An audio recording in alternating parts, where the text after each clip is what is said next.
சிவ சிவா சிவமண்டலம்.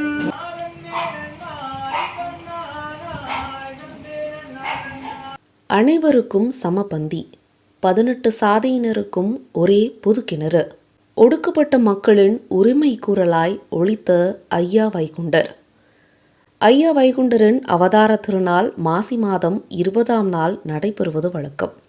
திருச்செந்தூர் கடலிலிருந்து ஐயா வைகுண்டராக திரும்பிய தினமாக மாசி 20ஆம் நாள் அவரது அவதார தினமாக கொண்டாடப்படுகிறது. தென் மாவட்டத்தில் சாதி எதிர்ப்பு, சமூக சீர்திருத்தம் மற்றும் சமத்துவத்திற்காக போராடிய ஒரு முக்கிய ஆன்மீக தலைவர் ஆவார். இவர் முத்துக்குட்டி என்ற பெயரில் அழைக்கப்பட்டு ஒடுக்கப்பட்ட மக்களின் வாழ்வாதாரத்திற்காக தலைப்பாகை கட்டும் முறையை ஏற்படுத்தி சாதி வேற்றுமைகளை எதிர்த்தவர். சாதி வேறுபாடுகளை களைவதற்காக அனைத்து சாதியினரும் ஒன்றாக அமர்ந்து உணவளிக்கும் சமபந்தி போஜனத்தை முதல் முறையாக அறிமுகப்படுத்தியவர் இவர். தென்காசி மாவட்டம் சங்கரன்கோவில் பகுதியில் கோமதியாபுரம் புது 2ஆம் தெருவில் ஐயா வைகுண்டரின் திருத்தலம் அமைந்துள்ளது. இங்கு உருவ வழிபாடு இல்லாமல் கண்ணாடியின் முன் நின்று தன்னைத்தானே இறைவனாக எண்ணி வழிபடும் முறையை பின்பற்றப்படுகிறது. மேலும் இங்கு வெள்ளிக்கிழமைகளில் கூட்டு பிரார்த்தனையும் சமபந்தி அன்னதானமும் நடைபெறுகிறது. உண்டு. ஐயா கலியுகத்தை ஆரம்பித்து கலியுகத்தை முடிக்கிறதுக்கு ஐயா அவதாரம் எடுத்தார் வைகுண்ட பரம்பொருளாக.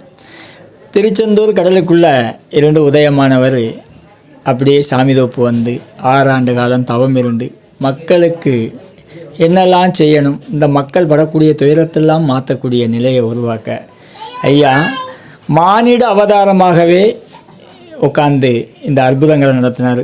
6 ஆண்டு தவத்தினுடைய நிலையெல்லாம் நிறைவு செய்த பிறகு நித்தம் திருநாள் மக்களுக்கு ஒவ்வொரு சிறப்புகளையும் நடத்தக்கூடிய பாக்கியங்களையும் வழிகளையும் கொடுத்து கன்னியாகுமரி மாவட்டம் சாமிதோப்பில் உட்காந்து இந்த அதிசயங்களை பூரா ஐயா நடத்தி முடித்தார்.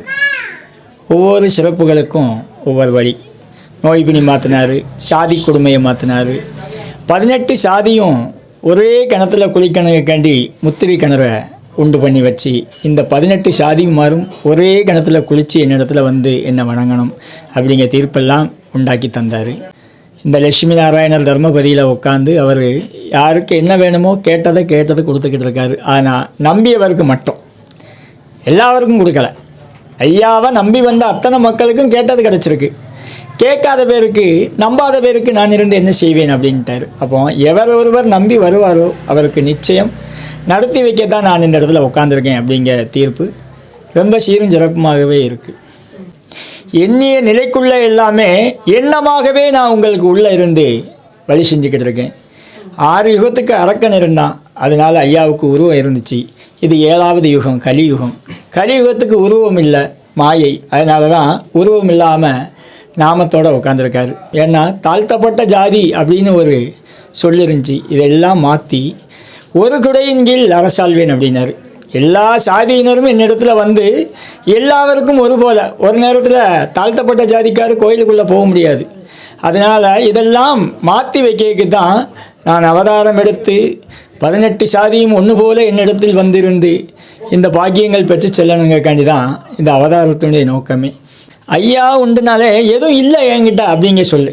உண்டுப்பா, ஐயா உண்டுனா உண்டு. நீ என்ன கேட்டு வந்தியோ அது என்கிட்ட இருக்குது.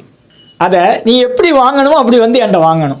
அப்போ இந்த நாமத்தை போட்டாலே இந்த ஒன்றை நம்பினால் இன்னொன்றை நம்பினதற்கு சமமாகிவிடும் அப்படின்னு இருக்காரு. நீ இந்த நாமத்தை நம்பி போட்டேன்னா நீ என்ன நினைக்கோ அது நடந்துக்கிடும். அப்போ ஒன்றை நம்பினால் மற்றொன்றை நம்பினதற்கு சமமாகிவிடும் அப்படின்னு இருக்காரு. நியூஸ் 18 உள்ளூர் செய்திகளுக்காக தென்காசியிலிருந்து சுபகோமதி.